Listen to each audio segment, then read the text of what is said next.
Sistem saraf. Sistem saraf adalah sistem yang mengatur dan mengendalikan semua kegiatan aktivitas tubuh kita, seperti berjalan, menggerakkan tangan, mengunyah makanan, dan lainnya. Sistem saraf sebagai sistem koordinasi mempunyai 3 fungsi, yaitu yang pertama itu pengaturan pengendalian kerja organ tubuh, yang kedua pusat pengendalian tanggapan, ketiga alat komunikasi dengan dunia luar. Pembagian sistem saraf itu ada sistem saraf pusat dan sistem saraf tepi.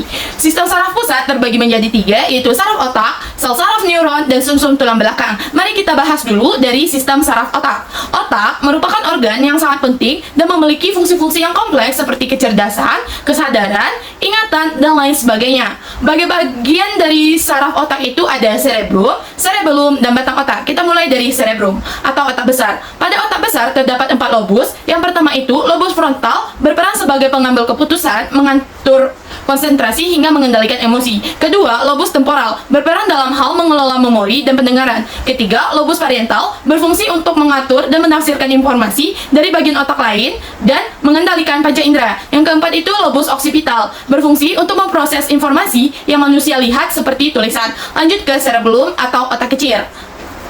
Terletak di bagian belakang dan di bawah otak besar, berfungsi untuk mengontrol keseimbangan, pergerakan, dan kondisi tubuh. Terus ada batang otak. Batang otak berada di depan otak kecil dan di bawah otak besar. Bagian ini menghubungkan otak dengan sumsum tulang belakang. Terus ada namanya diencephalon, berada di dasar otak dan memiliki 3 bagian, yaitu yang pertama talamus yang bertanggung jawab terhadap memori, kedua hipotalamus yang berfungsi untuk mengatur nafsu makan, yang ketiga ada epitalamus yang mengatur dan berperan mengatur emosi. Kita lanjut ke sel saraf neuron. Neuron adalah unit kerja sistem saraf manusia yang bertanggung jawab untuk mentransmisikan informasi menggunakan senyawa listrik dan kimia pada berbagai bagian dari otak. Bagian-bagian neuron yang pertama itu ada dendrit, berfungsi sebagai penerima sinyal dan informasi. Terus ada badang sel, berfungsi dalam sintesis protein. Terus ada nukleus, berfungsi sebagai pusat komando. Terus ada akson, berfungsi untuk mengantar impuls menjauhi badang sel. Terus ada sel hewani, berfungsi untuk menciptakan selubung myelin. Dan selubung myelin ini berfungsi untuk menghantarkan informasi dari satu bagian otak ke bagian lainnya. Selanjutnya pada saraf pusat ini ada sumsum tulang belakang. Sumsum tulang belakang adalah saraf yang tipis yang merupakan perpanjangan dari sistem saraf dari otak dan melengkung serta dilindungi oleh tulang belakang. Fungsi utama sumsum tulang belakang adalah transmisi pemasukan rangsangan antara periferi dan otak. Selanjutnya kita masuk pada sistem saraf tepi. Saraf tepi terbagi menjadi 2. Yang pertama sistem saraf otonom. Ini bertanggung jawab atas pengaturan fungsi-fungsi tubuh yang tidak disadari seperti detak jantung, pernapasan, dan pencernaan. Sistem saraf otonom terdiri dari 2 cabang, yaitu sistem simpatik untuk mengatur respon tubuh saat terjadi ancaman dan stres, dan sistem parasimpatik untuk mengatur organ dalam tubuh agar dapat bekerja secara optimal dan rileks. Yang kedua, bagian dari saraf tepi ini ada namanya sistem saraf somatik, bertugas menyampaikan informasi dari saraf motorik dan sensorik pada mata, telinga, kulit, dan otot menuju sistem saraf pusat yang membawa instruksi otak untuk menghasilkan suatu respon. Sistem saraf ini mengontrol semua gerakan yang disadari. Terdapat 3 jenis sel saraf berdasarkan fungsinya, yaitu yang pertama, sel saraf sensorik, berfungsi menghantarkan rangsangan dari reseptor atau penerima rangsangan ke sumsum tulang belakang. Yang kedua itu sel saraf motorik, berfungsi menghantarkan impuls motorik dari susunan saraf pusat ke efektor. Yang ketiga, sel saraf penghubung, merupakan penghubung sel saraf yang satu dengan yang lainnya. Sistem endokrin ialah sistem yang mengatur hormon pada manusia dan berhubungan dengan sistem saraf, saling mengontrol satu sama lain. Fungsi dari sistem endokrin ini yang pertama itu menghasilkan hormon untuk tubuh manusia, mengontrol aktivitas kelenjar tubuh. Yang ketiga itu ada yang merangsang pertumbuhan jaringan. Yang keempat itu mengatur metabolisme oksidasi dan meningkatkan penyerapan glukosa pada usus halus. Sistem endokrin terdiri atas hipotalamus, pituitary gland, pineal gland, thyroid, adrenal gland, pankreas, ovary, dan testis. Yang pertama itu ada hipotalamus. Hipotalamus menghasilkan banyak hormon yang mengatur kelenjar pituitary, yang juga terlibat dan mengatur banyak fungsi termasuk siklus tidur, bangun, suhu tubuh, dan nafsu makan. Yang kedua itu ada pituitary gland. Kedudukannya di bawah cerebrum, dikenal sebagai kelenjar induk karena menghasilkan hormon yang mengawal kelenjar endokrin lain. Fungsinya meremes hormon antidiuresis dan hormon pertumbuhan. Selanjutnya ada pineal gland. Pineal gland mengatur siklus tidur dengan melepaskan melatonin, hormon yang menyebabkan ngantuk. Selanjutnya itu ada adrenal gland. Kedudukannya di atas ginjal, fungsinya merembes hormon adrenalin, mengontrol metabolisme, tekanan darah, perkembangan seksual, dan respon terhadap stres. Selanjutnya ada pankreas. Pankreas kedudukannya itu ada di belakang perut, fungsinya merembes hormon insulin dan glukagon. Selanjutnya itu ada ovarium. Ovarium ini terdapat pada wanita. Kedudukannya ada di dalam ruang pelvis. Fungsinya merombos hormon estrogen dan progesteron. Dan yang terakhir itu ada testis. Testis ini terdapat pada pria. Testis menghasilkan sperma dan melepaskan hormon testosteron. Hormon ini mempengaruhi reproduksi pria. Sistem reproduksi wanita. Di bagian luar itu ada vulva dan bulbum. Di bagian dalam itu ada ovarium, tubal fallopi, infundibulum, rahim atau uterus, serviks, dan vagina. Nah, kita bahas dulu organ reproduksi wanita bagian luar. Yang pertama itu ada vulva. Vulva adalah celah terluar, organ reproduksi, muara urin, dan saluran reproduksi. Dan ada juga bulbum, yaitu bagian yang membatasi vulva. Selanjutnya kita bahas bagian dalam. Yang pertama itu ada ovarium. Itu struktur berbentuk seperti telur, berjumlah 2 buah, terletak di samping kanan dan kiri rahim, dan berfungsi menghasilkan sel telur atau ovum.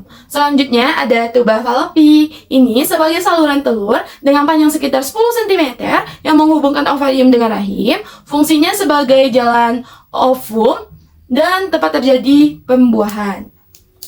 Selanjutnya ada infundibulum. Struktur berjumbai dan merupakan pangkal dari tubal fallopi yang berfungsi untuk menangkap sel telur. Selanjutnya ada rahim atau uterus, struktur seperti buah pir yang berfungsi sebagai tempat perkembangan janin selama kehamilan.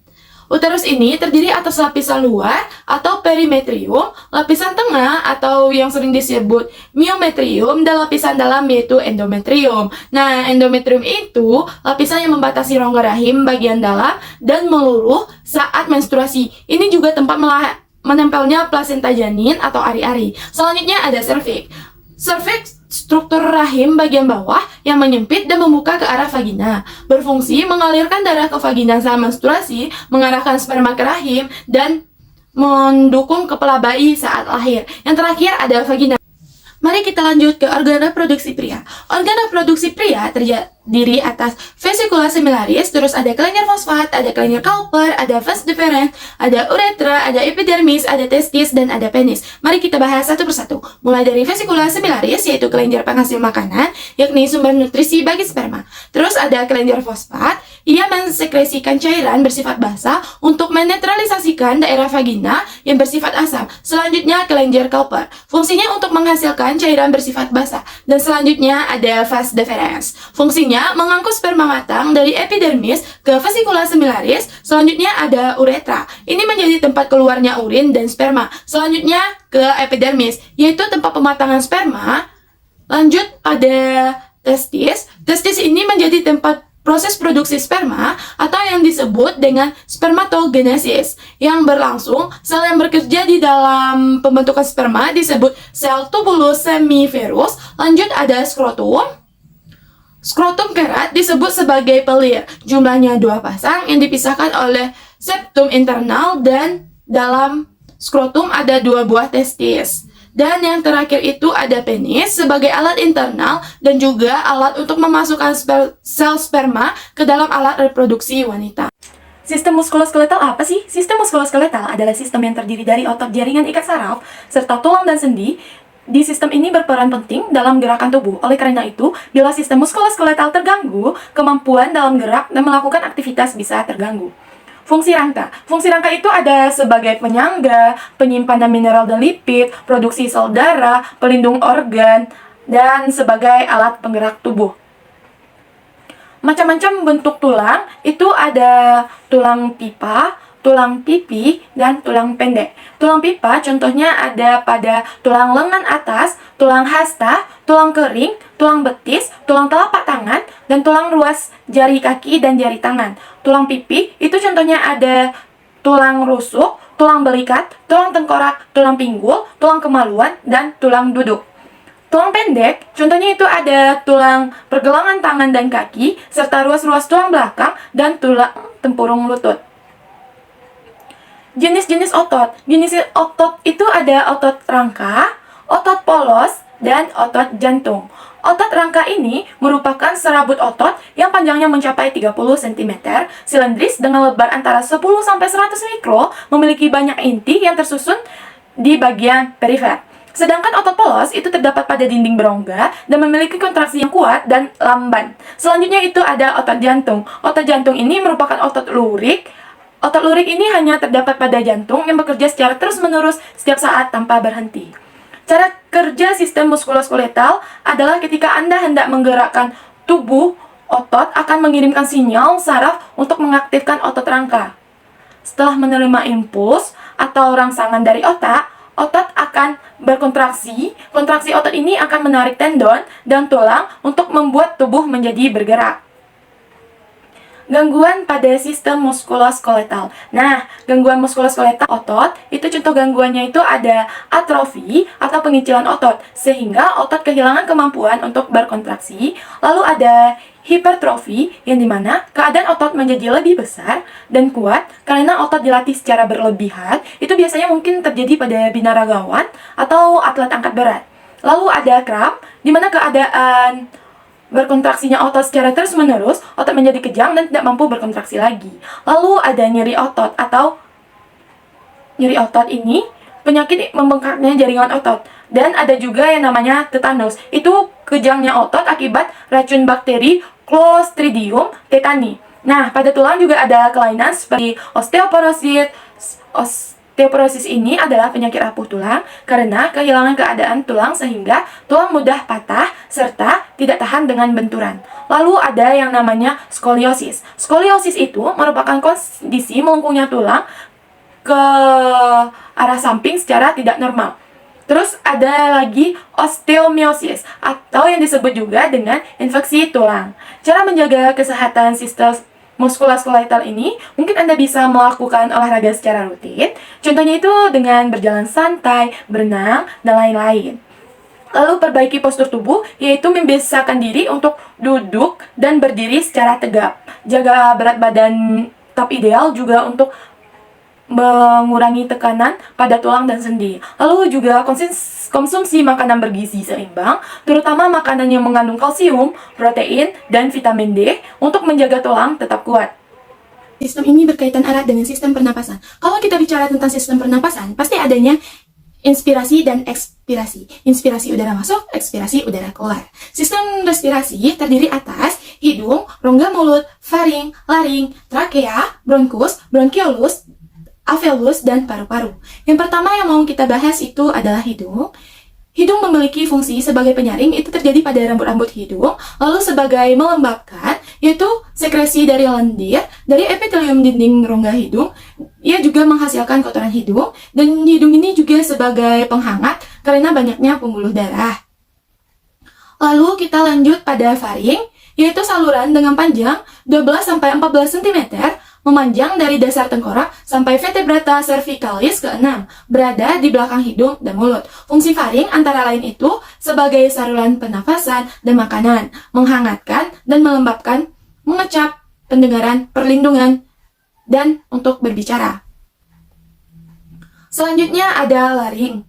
Terdapat pita suara yang ketegangannya diatur oleh serabut-serabut otot yang dapat menghasilkan tinggi rendahnya nada suara yang diperlukan.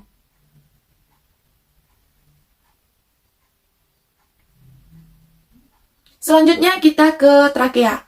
Trakea ini sebagai tempat lewatnya udara dibentuk oleh 16-20 cincin berbentuk seperti kuku kuda atau huruf C. Fungsinya sebagai penunjang dan menjaga kepatenan. Lalu sebagai eskalator, mukolosilaris, refleks batuk, penghangat, pelembab, dan penyaring. Selanjutnya ada paru-paru. Paru-paru mengandung gas, darah, dinding alveolus yang tipis, dan struktur pendukung dinding alveolus mengandung serabut kolagen dan elastis yang dapat meregang ketika terdapat gaya tarikan pada paru dari luar tubuh atau ketika paru mengembang dari dalam. Cabang arteri pulmonal memperdarahi sebagian besar paru. Darah yang arteri miskin O2, tetapi O2 disuplai oleh udara inspirasi.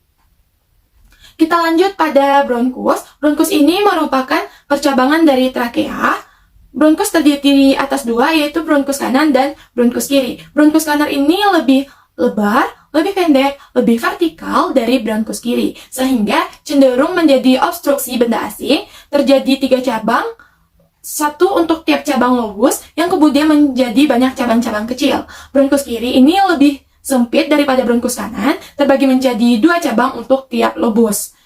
Selanjutnya itu ada bronkiolus. Bronkiolus ini adalah perpecahan dari bronkus yang menuju tiap lobus pada paru-paru, merupakan percabangan bronkus, tidak terdapat kartilago, membuat otot-otot polos di dinding bronkus semakin menebal, dan merespon terhadap simulasi saraf yang iritasi. Selanjutnya ada alveolus. Alveolus merupakan gelembung-gelembung halus atau gelembung yang sangat tipis tetapi elastis. Setiap kantong udara yang ada di alveolus langsung terhubung dengan kapiler-kapiler darah. Terjadi pertukaran gas O2 dan CO2 secara difusi. Sistem kardiovaskular adalah sistem paling penting dalam tubuh manusia yang bertanggung jawab atas sirkulasi darah. Sistem ini terdiri dari jantung, pembuluh darah, dan darah. Mari kita mulai dengan jantung. Jantung adalah organ yang kuat yang mampu memompa darah ke seluruh tubuh. Jantung memiliki 4 ruang, 2 atrium di bagian atas dan 2 ventrikel di bagian bawah. Kontraksi dari absorpsi jantung menghasilkan detak jantung yang teratur yang memompa darah ke dalam pembuluh darah. Selanjutnya yaitu pembuluh darah. Ada 3 jenis utama pembuluh darah dalam sistem kardiovaskular ini. Yang pertama yaitu adalah arteri. Arteri adalah pembuluh darah yang membawa darah dari jantung ke jaringan tubuh yang memiliki dinding yang tebal dan elastis untuk menahan tekanan darah yang tinggi saat darah memompa keluar dari jantung. Kedua yaitu ada vena. Vena adalah pembuluh darah yang membawa darah kembali ke jantung dari jaringan tubuh. Mereka memiliki dinding yang lebih tipis dan memiliki katup untuk mencegah aliran balik kembali. Ketiga ada kapiler. Kapiler adalah pembuluh darah yang sangat kecil dan berperan dalam pertukaran zat antara darah dan jaringan. Mereka memiliki dinding yang tipis sehingga oksigen, nutrisi, dan zat-zat lain dapat melewati dindingnya ke jaringan. Sedangkan limbah metabolik masuk ke dalam darah. Darah adalah cairan penting dalam sistem kardiovaskular yang mengalir melalui pembuluh darah. Beberapa macam sel darah merah atau eutrosit mengangkut oksigen dari paru-paru ke jaringan tubuh dan membawa karbon dioksida kembali ke paru-paru. Selanjutnya itu ada sel darah putih atau leukosit, berperan dalam sistem kekebalan tubuh melawan infeksi dan penyakit. Terus ada trombosit, adalah sel darah yang membantu di dalam pembekuan darah untuk mencegah pendarahan yang berlebihan. Yang terakhir itu ada plasma. Plasma adalah bagian cairan dari darah yang mengandung nutrisi hormon, zat-zat kimia, dan zat pembawa dalam sistem kardiovaskular, sangat penting dalam menjaga kesehatan dan kelangsungan hidup kita. Melalui jantung, pembuluh darah, dan darah, sistem ini menyuplai oksigen dan nutrisi ke seluruh tubuh, serta mengangkut limbah-limbah metabolik.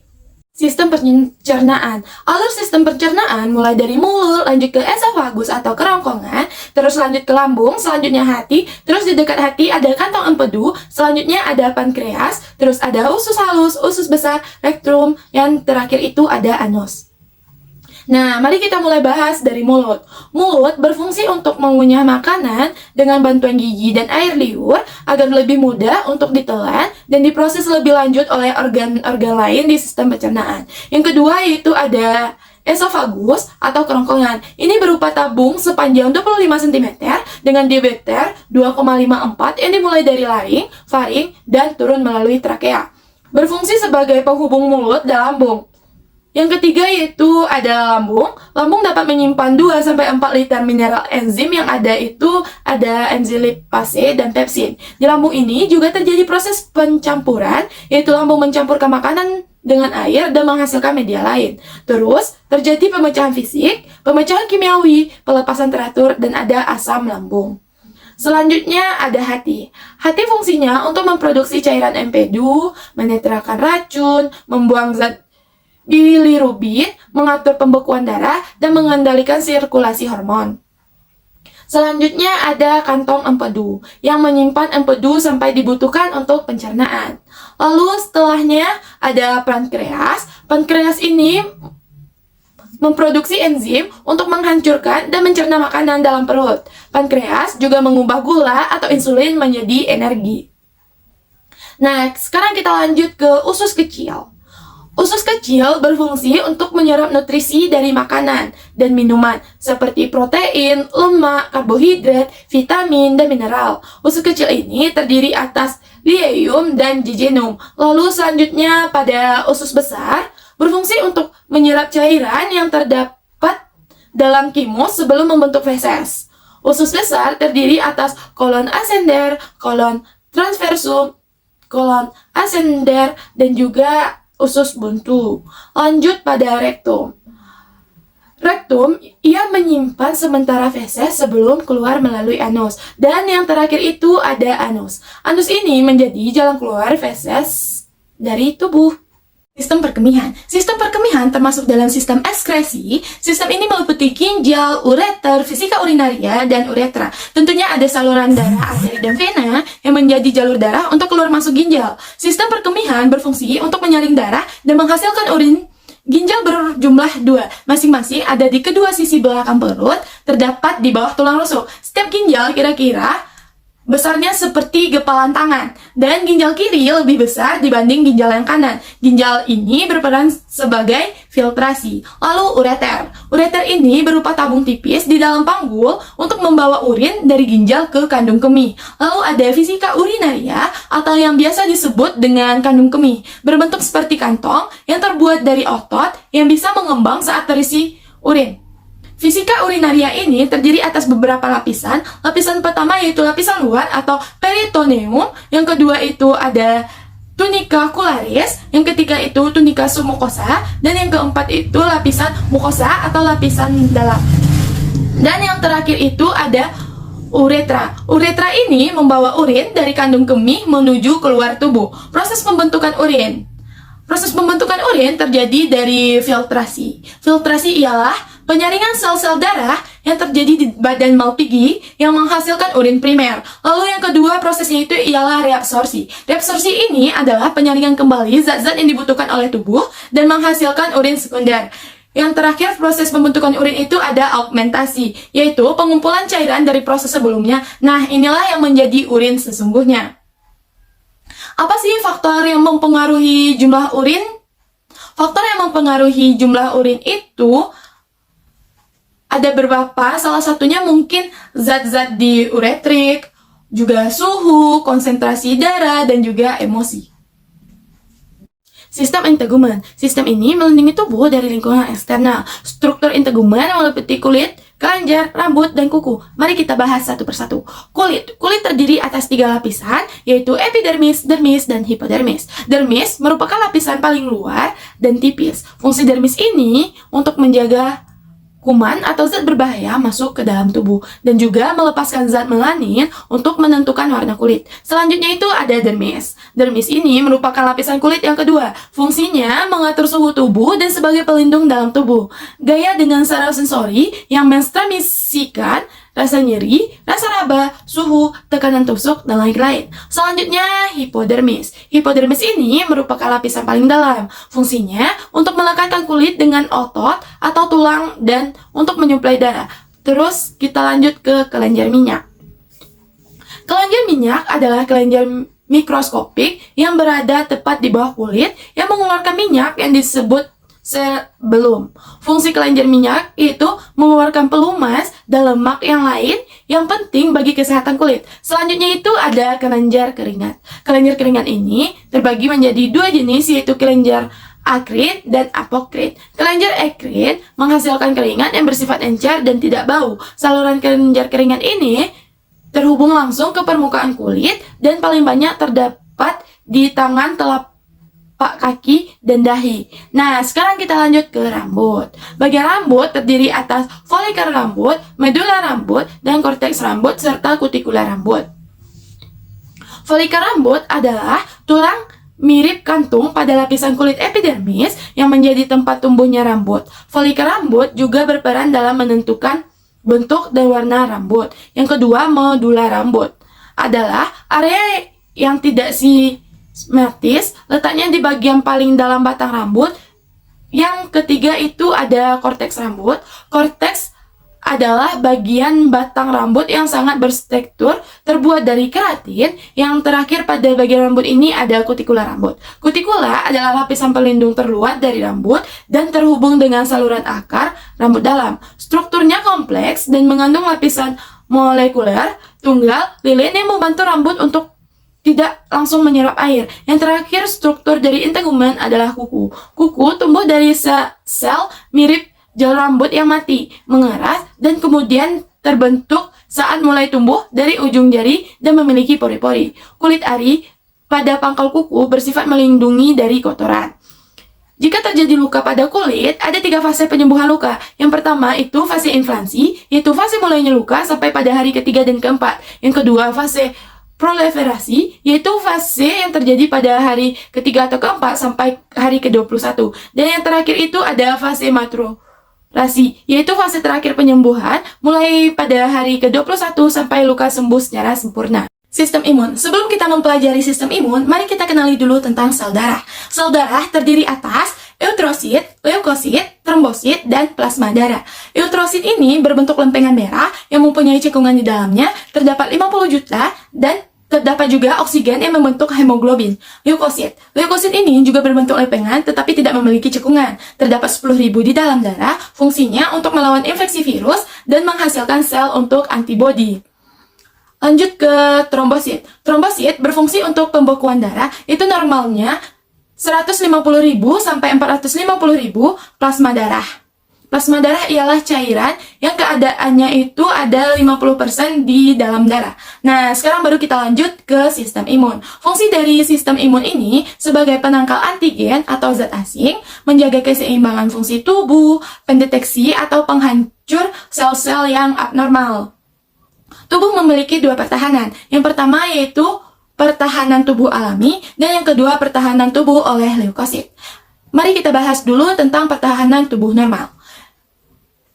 Pertahanan tubuh normal itu terdapat pertahanan fisik, pertahanan mekanik, pertahanan kimia, dan pertahanan biologis. Pertahanan fisik itu contohnya, kulit mengandung lapisan luar yang mati, berkeratin, dan sedikit air. Kulit mensekresikan zat penghangat pertumbuhan. Selanjutnya ada pertahanan mekanik. Contohnya itu rambut hidung sebagai filtrasi udara.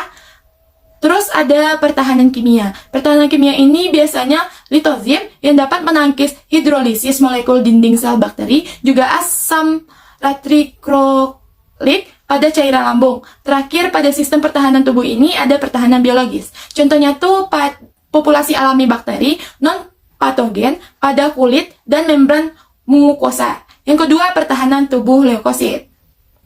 Terdiri atas neutrofil yang jumlahnya itu kurang lebih 62%. Fungsinya sebagai masa hidup hanya beberapa hari. Selanjutnya ada monosis yang jumlahnya itu kurang lebih 5,3%, berkembang menjadi makrofag, fagosit yang efektif dan berumur panjang. Selanjutnya itu ada eosinofil. Jumlahnya itu kurang lebih 2,3%, berperan dalam reaksi alergi. Selanjutnya ada basofil. Jumlahnya itu 0,4%, menghasilkan histamin yang menyebabkan reaksi inflamasi. Yang terakhir ada pertahanan tubuh leukosit ini ada limfosil. Jumlahnya itu kurang lebih 30%, memberikan respon imun yang spesifik. Limfosit ini juga ada 2 jenis, yaitu B dan T. Limfosit B gunanya sebagai antibodi dan limfosit T sebagai sel.